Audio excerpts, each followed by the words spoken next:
All right, PK, anybody who's listened to this show for the last couple decades knows one of your favorite things to do is identify the biggest. This is it. And you have even pled guilty to being the prisoner of the moment, but I don't know that you need to plead guilty. You might actually have one of those moments right in front of you right now. Yeah, I don't think that BYU's ever had a bigger we got to show them moment than right now. They've been just universally respected, not just in the immediacy, but going back to last year. And people are dismissing them every which way. Like Sitake's not even a finalist for Coach of the Year. Bachmeier wasn't a finalist for Freshman of the Year. And you got guys who played in 5 games last year.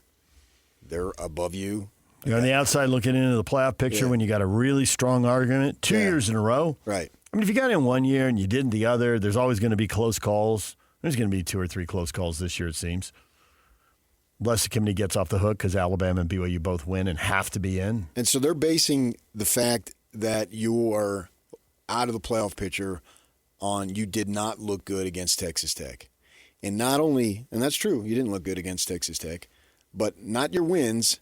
You didn't. The wins are fine. Good for you. Whoop-de-doo. Way to go. Who cares? You didn't look good against Texas Tech. Well, as it were, when have they ever had – they've had disrespect along the way, but when have they ever had a chance to shut that up? You didn't look good against Texas Tech. Well, guess who they're playing tomorrow? The very team. That never happens. And the stakes are so high with a chance to get in the playoff. I mean, I could sit here and list for you other games in BYU history because I love that as much as you love the biggest moment. But the thing about it is these moments feel like it's not just the game. You can really pivot the way people look at you. And you can change the narrative. But the problem with those other wins is none of them change the narrative. Because here they sit with the narrative. Yeah, you're not really good enough to hang with the big boys. That's been the overarching story for however many decades you've been following college football here. When did story come take the place of a narrative? Change the story? Yeah, I don't know. Why do we have to sound like we're so elite? I don't know. I don't know. So now you have a chance to change the storyline and play yourself for the way into a playoff. And then I suppose that then we'll be able to double down on this topic in 2 weeks and say, hey, this is the biggest opportunity. No, I don't think it is. Oh, if you win in a playoff and prove you're there, if you're in the playoff and you get smoked, see, they shouldn't have been here. Right, and that look at the pain and suffering that Indiana is facing this year is unbearable. That's ridiculous. I dismiss that completely. Not at all. Nope. The system allows you to get back in by doing what you did. Nope. What happened to Indiana? The shame of them. They just couldn't overcome it, except they have. So, no, I don't buy that at all. Yeah, they're undefeated in the Big Ten, so they get opportunities. Their big moment on the stage was Oregon, and they delivered and won that game handily. Right, but they were already there. That's not the point. You're acting like that they'll go under a hole, under a rock, if they lose that game 2 weeks from now, whenever. No, I disagree completely. No. This is all the things that people said you couldn't do, you did do. I can argue whatever happens after that is gravy. No. I know you like to do that. Well, then the next game is bigger, blah, blah, blah. I don't buy it. I think the next game would be huge. It certainly would be, but it's not bigger than what tomorrow is. Every game they play from now on is gigantic. Yeah, but this is the one that everybody said you couldn't do it. You can't go back, and if they lose to, I don't even know who they would play, but if they lose to that one, nobody could say, well, wait a second here. You couldn't do it. Well, yeah, you said we couldn't do it, and we did do it. They wouldn't put, like BYU 8 and Texas Tech 9 or vice versa and make them play again, would they? No. A third meeting? No, I wouldn't think so. But, I'm not worried about that. I'm worried about BYU Can they actually win it tomorrow. Yeah. Nobody, when you say nobody believes in them, there's not a single prognosticator, not Joe on the street because they don't really matter, anybody who has a platform, anybody who has a voice, universally, they're picking Tech. And it's not only that, it has been this way for 3-4 weeks because we had a really good idea that this was going to happen.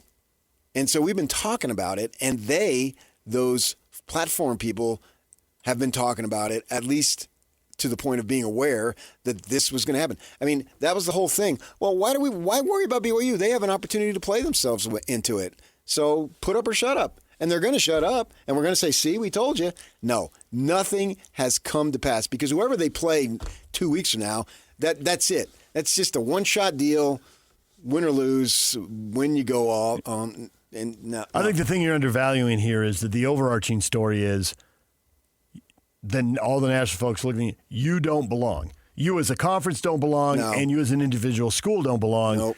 And if they get to the playoff with a win over Texas Tech, then they have a chance to change that story. We do belong. We took down fill in the blank school, change the story, whoever it is. And even if they lose in the next round, because then you're worried about next year already. Well, the Sun Devils were picked way high at the start of the season. Why? Because of what they did last year and the game that they had against Texas. Now, they didn't live up to it, injuries, whatever. Maybe they weren't good enough even if they didn't have the injuries. I don't know. But they were picked way higher than they've ever been. So, no, it's not about 2 weeks from now. It's all about tomorrow.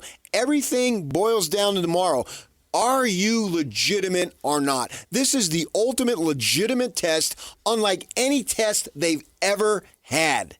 Ever. Move over Michigan, Miami, and Kansas State. And Michigan is 6'5" team, blah, blah, blah. Nobody gave them in. On their third quarterback. They changed the whole system after that. Yep. And so with that in mind, this is it. And we've been talking about it for weeks.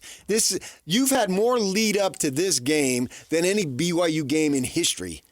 And it was about the situation with the Super Bowl. You get 2 weeks. We've had more than 2 weeks on this one. We've had a month. Yeah. We've had a full month. And here is your chance. This is your ultimate chance to silence everybody. STFU forever. Shut the fetch up. You said we couldn't do it, and we didn't. No, the goalposts don't move after this game. The goalposts come down after this game. Storm in the field, huh? That's it. There's no more goalposts. No. Tech it's all 2-point conversions now. Sorry, kickers. They've got what they wanted. They've got what they needed, and away you go. Yeah, absolutely. That's where we're at with this. This is the ultimate shut up or put up test. That's just the way it boils down. There's nothing more you can say about it. I won't entertain anything else. I will, but then I'll strip you of your dignity and just stomp you. And that's not just you. It's everybody. There's nothing. They've never had an opportunity like they've had now because everything today is bigger than anything that was. And in 20 years from now, everything then is probably going to be bigger than it is now.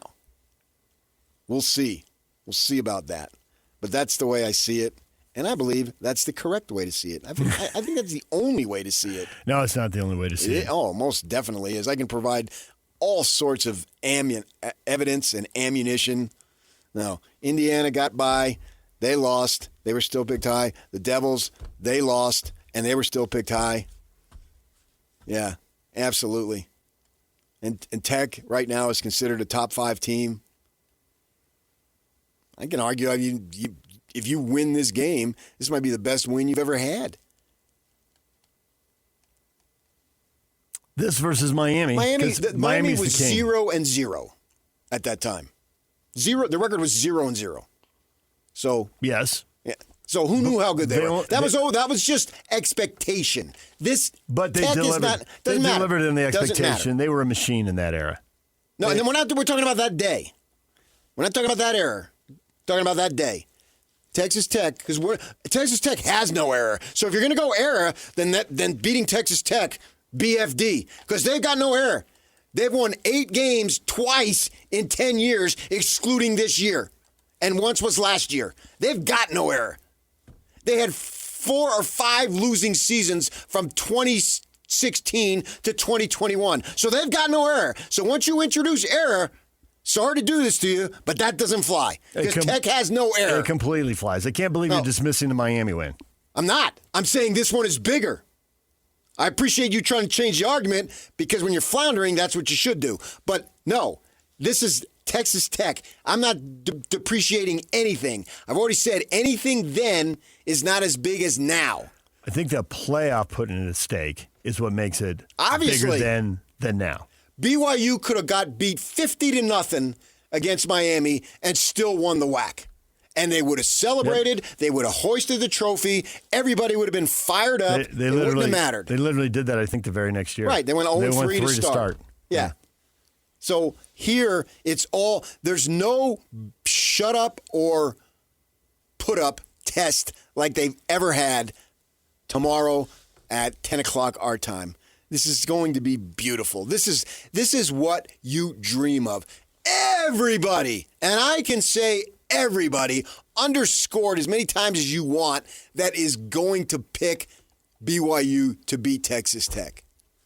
Literally no one outside of BYU fans. Everybody with a platform.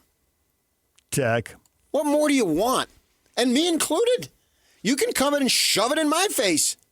Me included. Yak included. Yak, you picking BYU? Nope. I can't. Yeah. I want to. I want them to win. There's the gut versus the head, and the head says Tech wins. I have to. You have to, and you will too. You watch football probably more than I do, and you there's no way you could pick. I'm not. No, Tech. There's no way I can pick against Tech. Right. Yeah. Like, I'm not. You try and find a weakness with Tech, you can't really find it outside of the fact that they commit a few too many penalties. That's really it. They are good against the run, good against the pass. They run it well, they pass it well. Like, they've got everything. Tear down the banner. They still don't even have the national championship banner anymore. Put Tech December 6th. 20. Not going to do that. Right in the end zone. Texas Tech, December 6th, 2025. Hey, we don't look good. I got your Italian salute here. We don't look good. Well, they put the national championship thing up on the side of the press box up there. Yeah, well, put this one. They can see it right next to it. Big 12 champions. Isn't that better than WAC champions, PC2A champions, Mountain West champions, everything? Yes. This will be the ultimate championship. Oh, man. PC2A champions, that was pretty old school and random. Well, whatever they were before the WAC. Skyline. They beat Skyline High. Whoop-de-doo. DePay didn't have a good team that year, and they beat Skyline. DePay was probably playing for BYU in that year. Yeah, probably was. Well, his father was coaching. Okay, they got a slew. Joe is coaching now. Joe is, yes. Saw him at Corner Canyon last year. Talked to him. He was out there recruiting. So, yeah, this is everything, man. This is the vamos. Thank you, Brian. All right, DJ PK, stay with us. David Locke joins us next. The Jazz have won 3 out of 4. Can they keep it going? We will talk with David coming up. Stay with us.